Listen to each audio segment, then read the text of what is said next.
Rob Bassler is the Associate Vice President here at Arrow Child and Family Ministries. He's here today to tell us all about the program and all the good work that they're doing to place these foster kids in the right homes. Hi, Rob. Hi, Christy. Now, Rob, tell me about Arrow Child and Family Ministries. What are you all about?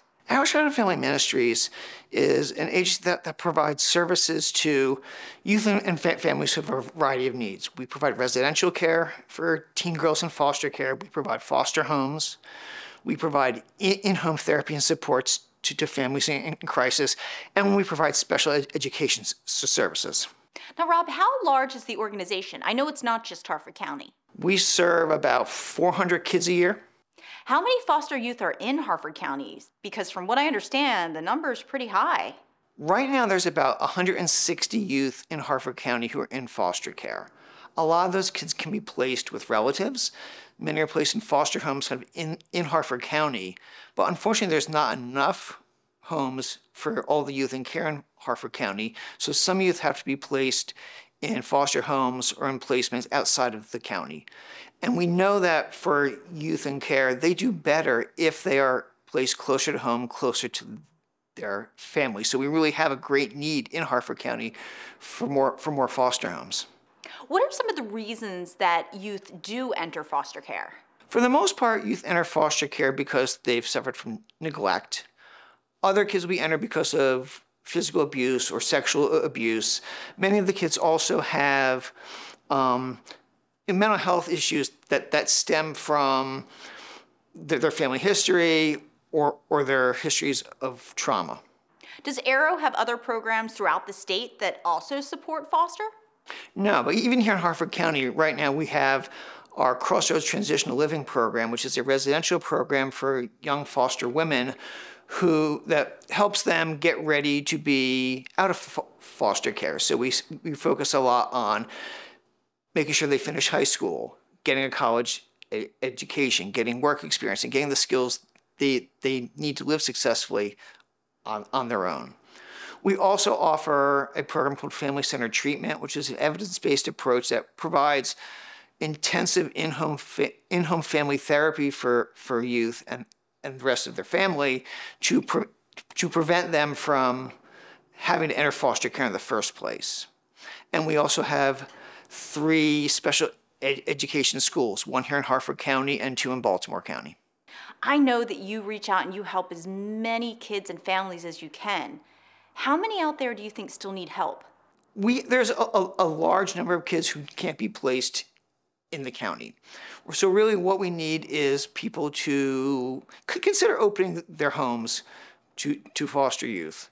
Or if they can't do that, to help us spread the word. So if anyone ever wants to reach out to us and have us come to their church, their place of business, their community group, so they can help others learn about foster care and learn about the need of foster youth. We would love that. Let's talk about the youth that you typically serve, because from what I understand, it's a very wide range. It is a wide range. Our foster care program, for example, can serve kids from birth to age 21. Most of the youth that we serve are middle or high school age. Some have graduated from high school already. And I said, like, for the youth that we serve are youth who need more support than your average child. Like I said, many of them have mental health issues, histories of trauma, have challenges with their education.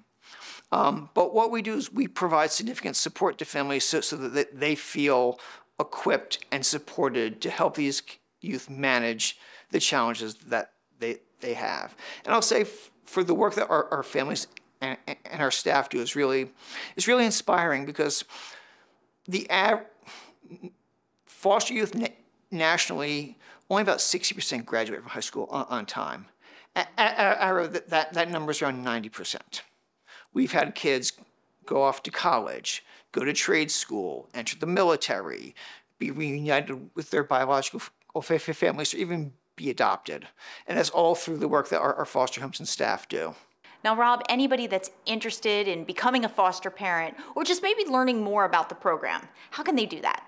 They can go to arrow.org and click on Be a Foster Parent, and they'll get all the information about how to become a foster parent. Rob, thank you so much for having us, and thanks for all that you do for our community. There's so many kids that need wonderful homes, and you're providing that, so we thank you so much for it. Thank you, Christy. Well, coming up next, we're going to speak to the senior home developer and find out how families can get their homes ready to be licensed. Stay with us.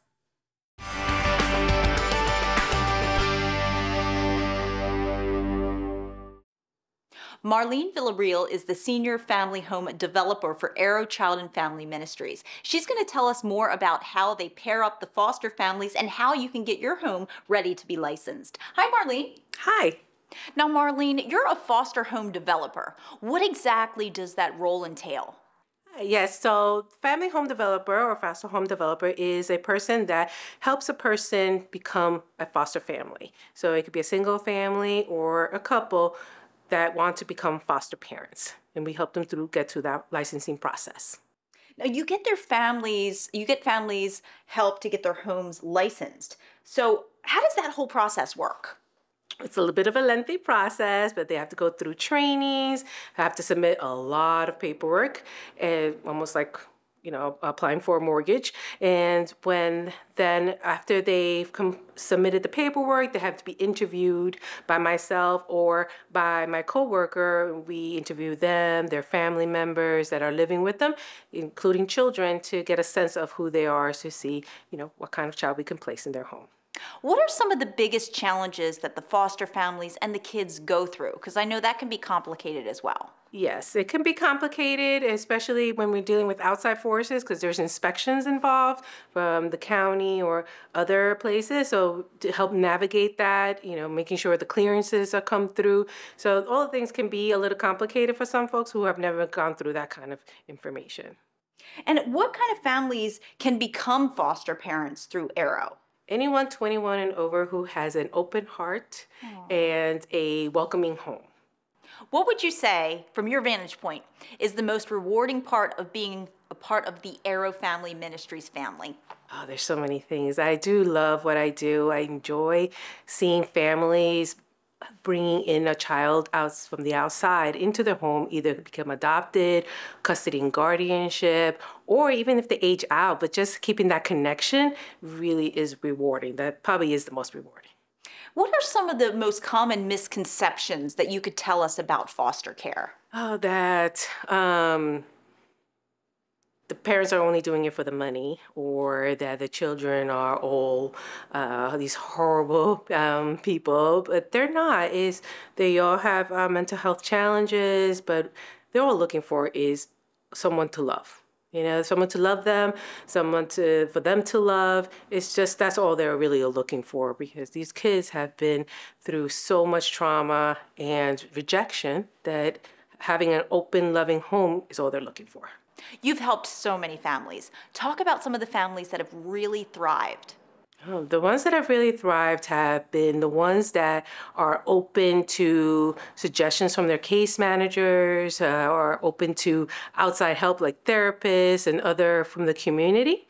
So they would accept, like we have a family-centered treatment program. They come in and help if they're struggling with them. Those are the ones that tend to thrive more because they're open to new ideas. And then they end up, either the child remains there forever, or even if they reunite with the family, they still have that connection. What are some of the things that you would like the viewers to know about the program?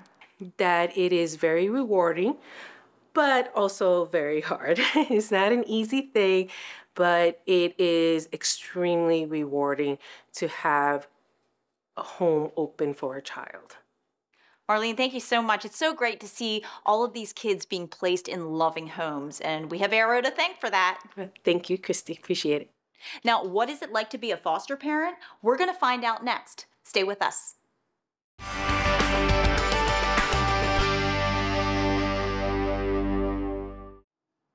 Tracy Coleman is the Director of School Community Engagement, and she's here to tell us about the schools, and she also has a personal tie about why she's so involved with Arrow. Hi, Tracy. Hi.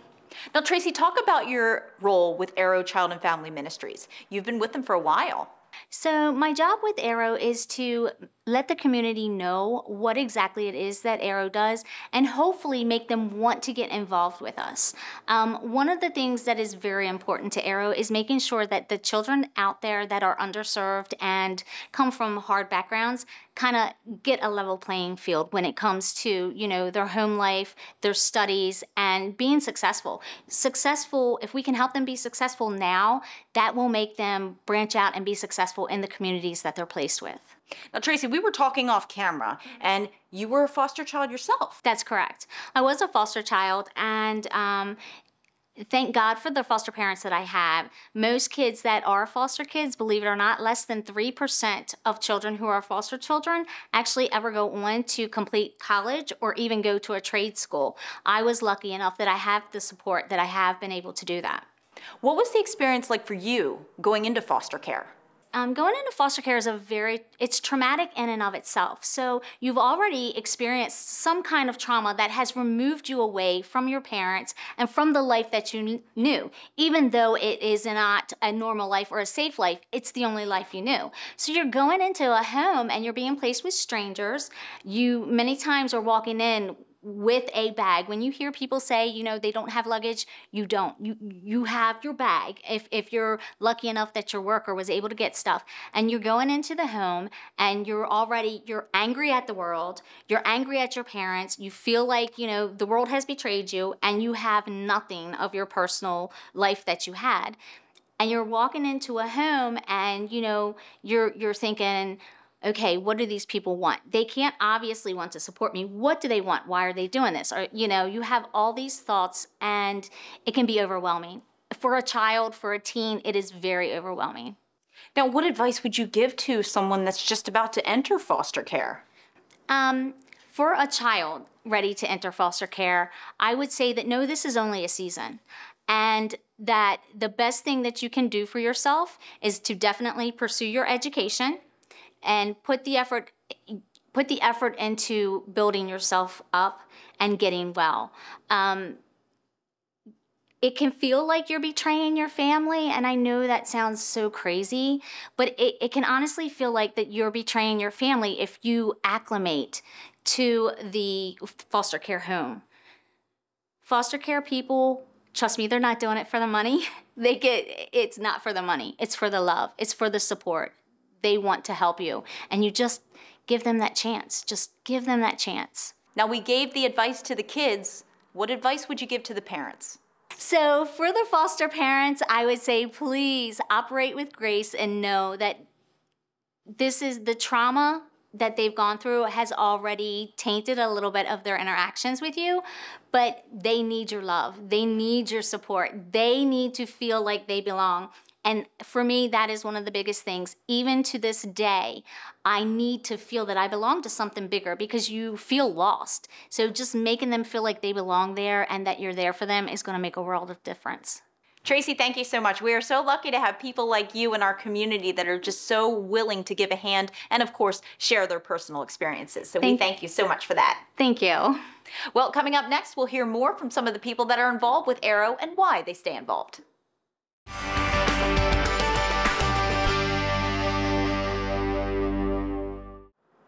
John and Robin Tiller are foster parents. They are here to tell us about the experience, about the love they feel for their kids, and why it's so fulfilling to get on board with this program. Thank you both so much for being with us today. Thank you too, Kristen. You are so welcome, Kristen. John, how did you first become aware that they were really seeking out foster families to help these children? Well, we have friends that had foster kids, and we're seeing how they was with their kids, and we said, hey, let's try to do this. So we did, and we got into it with the art, and we wound up having foster kids. Aw. Now, Robin, tell me about the foster kids. We love them. You talking about our babies? Yes. We love them. They are a joy, and they keep us going. They keep us on our toes. Busy, busy, busy.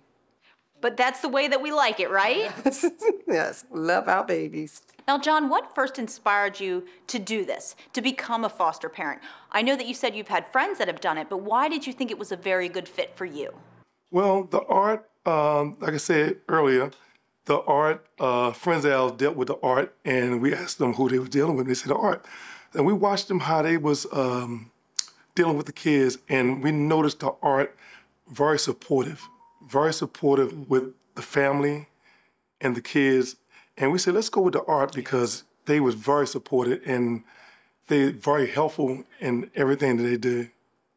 Now, Robin, how did they help you kind of equip your home for receiving your first foster child? Oh, they came in and told us what we needed to do and the do's and the don'ts. So they took a tour of our house and just told us, you know, what needed to be done, which wasn't much. But we had just moved to Harford County. Tell me about your relationship with Arrow Child and Family Ministries and talk about all the wonderful support they've given you. Oh, like family. Oh. They like family. They're so supportive. Any questions we need, we call, they answer right away. They call us, see how we doing. It's just beautiful. It's amazing because the art, like I say, I wouldn't go with no one else.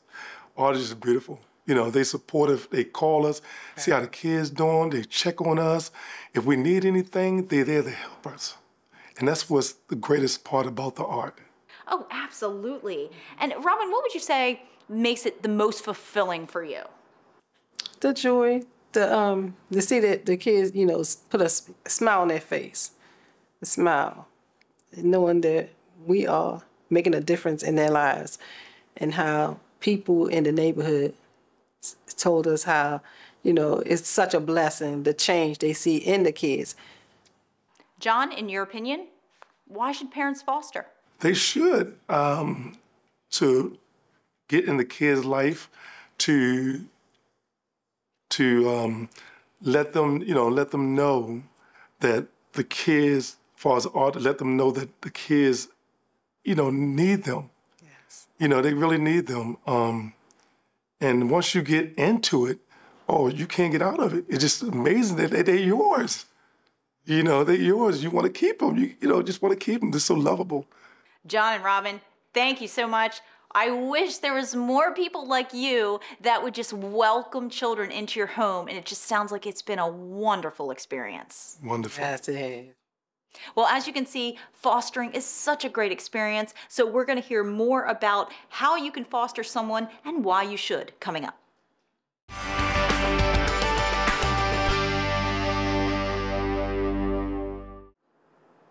Melanie Rice is a treatment foster parent, and she has been fostering kids for 15 years. She's going to tell us all about the experience and why she continues to do so. Hi, Melanie. Hi, Christy. How are you? Great. Thanks for being here. And thank you for having me.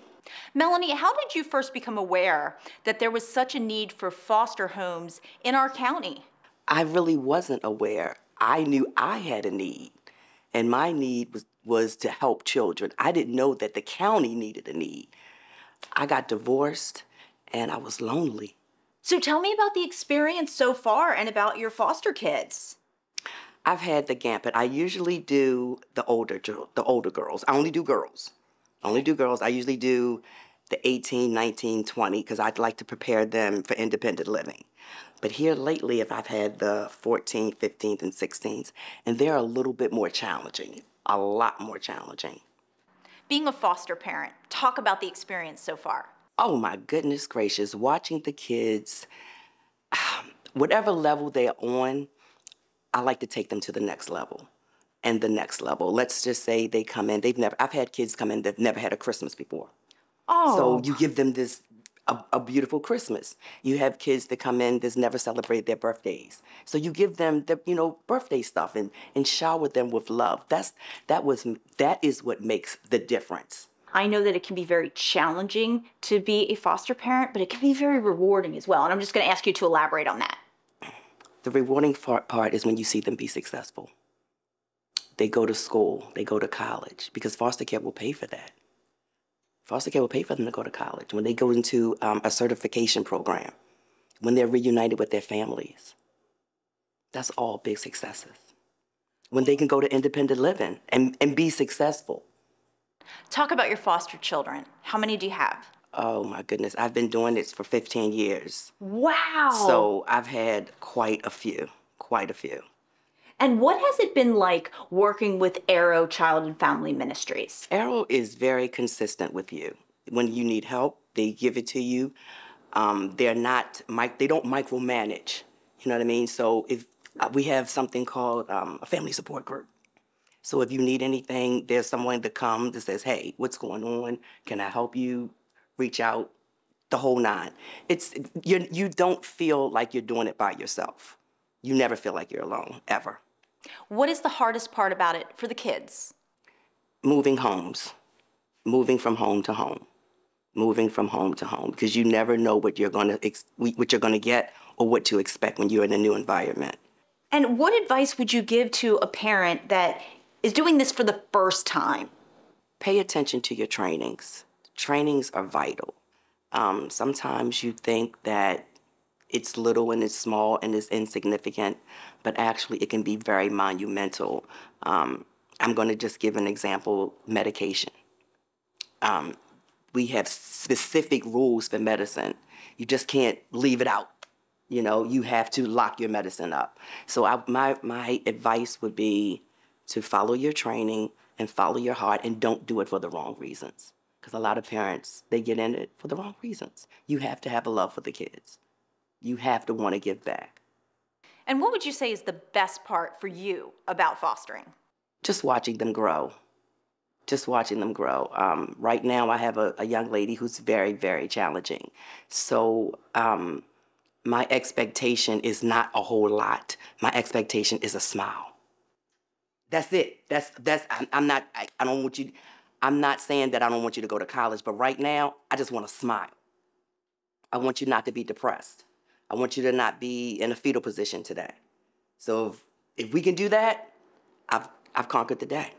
Melanie, thank you again so much. We are so lucky to have people like you that are just sharing these positive experiences. So priceless. Thank you so much. It was my pleasure.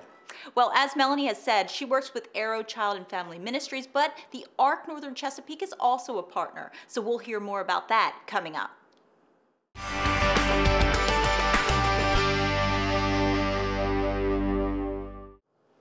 Brianna Palmer is a social worker for treatment foster care for the ARC Northern Chesapeake region. They have a very strong partnership with Arrow Child and Family Ministries, and she's here to tell us all about it.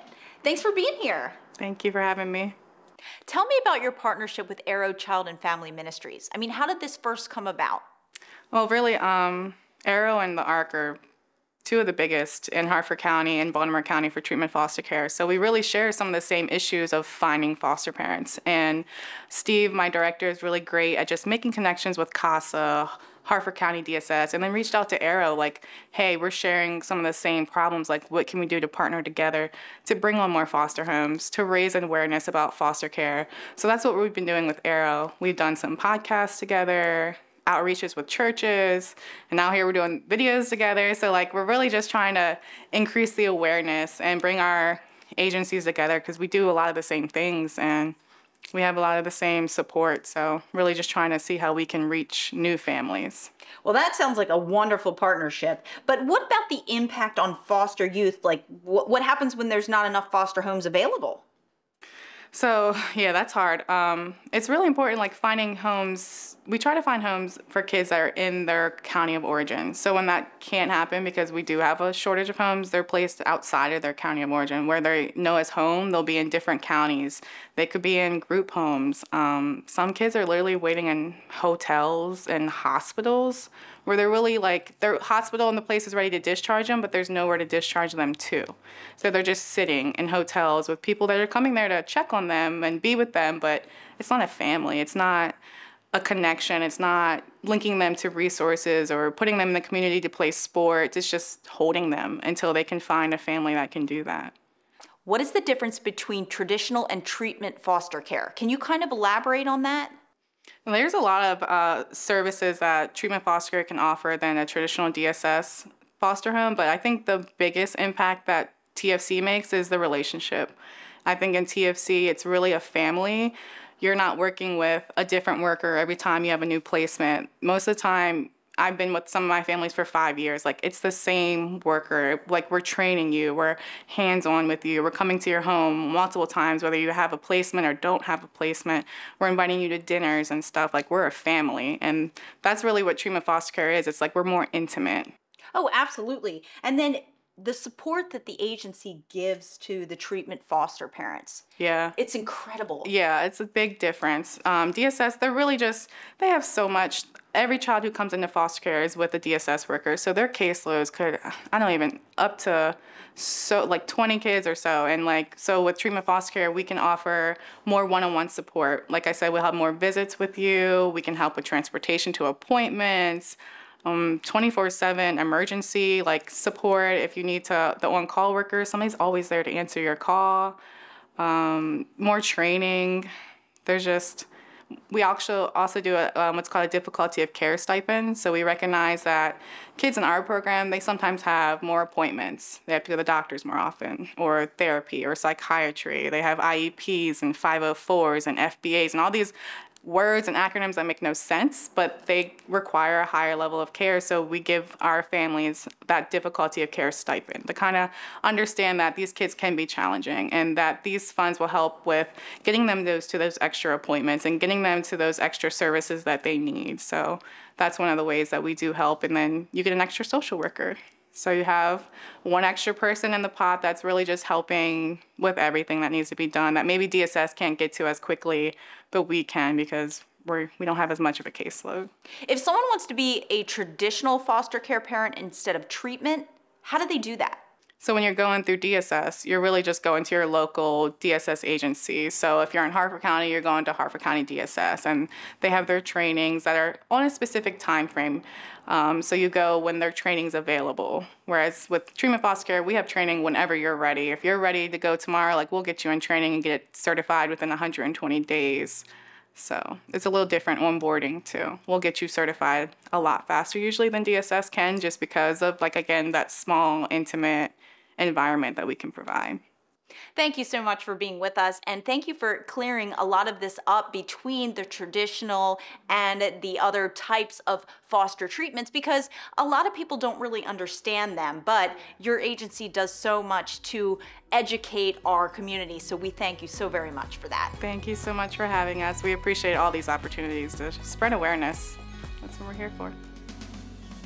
Arrow Child and Family Ministries wants to give every foster child the opportunity to experience unconditional love, support, and encouragement. If you would like to learn more about them, volunteer, or maybe become a foster parent yourself, you can always visit them at arrow.org. I'm Christy Breslin. See you next month on Harford MagaScene.